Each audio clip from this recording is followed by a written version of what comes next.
Existe liberdade de imprensa e de expressão na Venezuela? Certamente. Nos quiosques, a variedade é enorme de opinião e de crítica.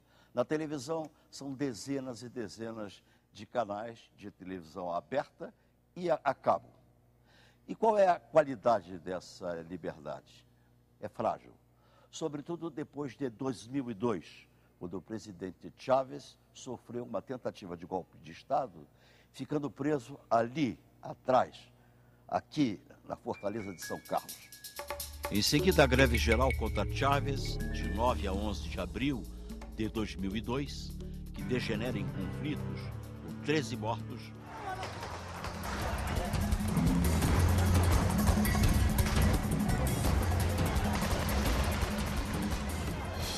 Um grupo de oficiais anuncia a renúncia de Chávez e põe o empresário Pedro Carmona, da Fedecomércio, em seu lugar. Carmona dissolve o Congresso, demite os juízes do Supremo Tribunal e é logo reconhecido pelo governo Bush.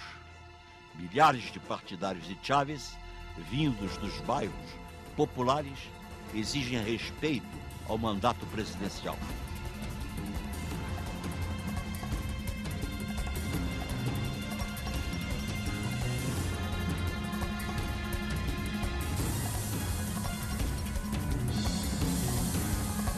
Uma facção do exército reconduz Chávez à presidência.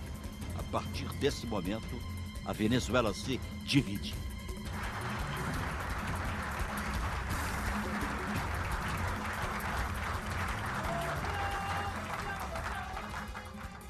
En abril del 2002, cuando se produce el golpe de Estado y el presidente Chávez fue derrocado, fue, digamos, un momento culminante de esa polarización que ya venía del año 2000, 2001 y de 2002. Y el sector opositor había obtenido fuerza suficiente, militar, civil, económica, mediática, la iglesia, etcétera, para derrocar a Chávez. Y lo logró. El problema fue que en menos de 48 horas hubo un reagrupamiento de la fuerza militar y las fuerzas populares en favor de Chávez que resurgen, reaccionan y desplazan a los golpistas. Cuando Chávez regresa de prisión, él observa que las fuerzas que lo han enfrentado se mantienen intactas, tienen la misma fuerza, menos en la Fuerza Armada, donde la participación de altos jefes le permitió depurar la Fuerza Armada. Entonces él llama un diálogo nacional y se crea una comisión para estudiar problemas comunes en el área de la economía, la política, relaciones internacionales, cultura, etcétera, y estuvieron reuniéndose durante un mes.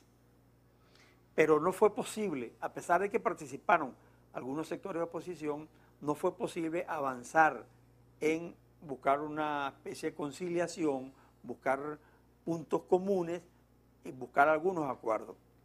Entonces, subsistió la confrontación, a pesar de ese primer e importante esfuerzo por el diálogo, ¿no?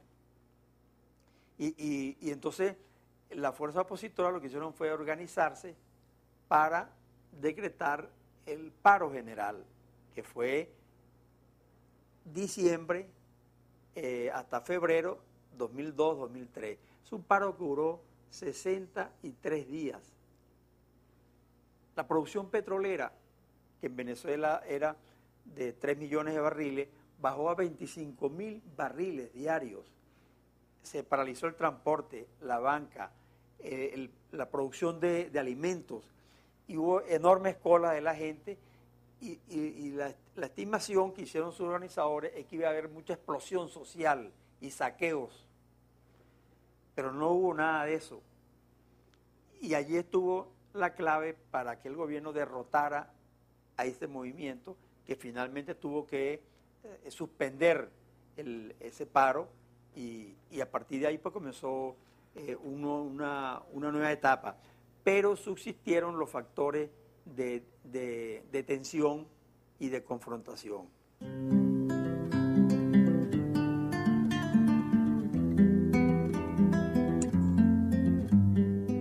fue un error muy grande de la oposición en Venezuela, error en el cual además los medios contribuyeron a no ser críticos, es decir, los medios perdieron la perspectiva de criticar también a la oposición, o sea, se solamente ejercieron la crítica sobre el gobierno, pero no sobre las acciones de la oposición. Los primeros años del gobierno del presidente Chávez uno puede catalogarlos como de años de cambios políticos, pero en un marco más plural, de mayor diversidad política, y a partir del 2002 hay una radicalización del proceso que creo que no solamente lo provocó el gobierno, sino que también la oposición jugó un papel para llegar a esa radicalización.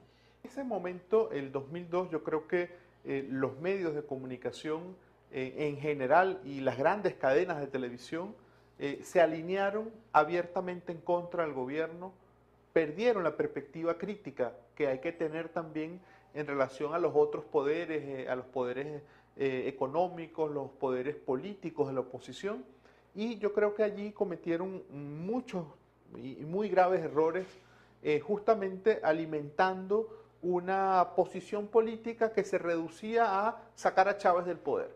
O sea, todo se reducía a que si Chávez está fuera, se acaban los problemas, cuando en realidad teníamos una situación de gobernabilidad que implicaba muchos otros actores y que yo creo que lo que implicaba era promover espacios de diálogo entre gobiernos y actores de oposición y no irse por la senda de el gran eslogan de aquellos años era Chávez, vete ya, Chávez fuera. Creo que eso fue un enorme error que alimentaron los medios.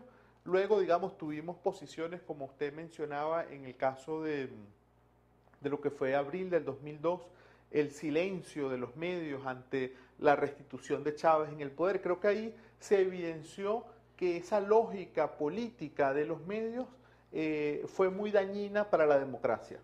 Y creo que en el caso de Estados Unidos cometieron también situaciones lamentables, tales como reconocer algo al gobernante de facto o saludar la salida de Chávez del poder, es decir, ese tipo de posiciones apresuradas para plantear que el único gran problema de Venezuela era Chávez, creo que fue un error de estos actores.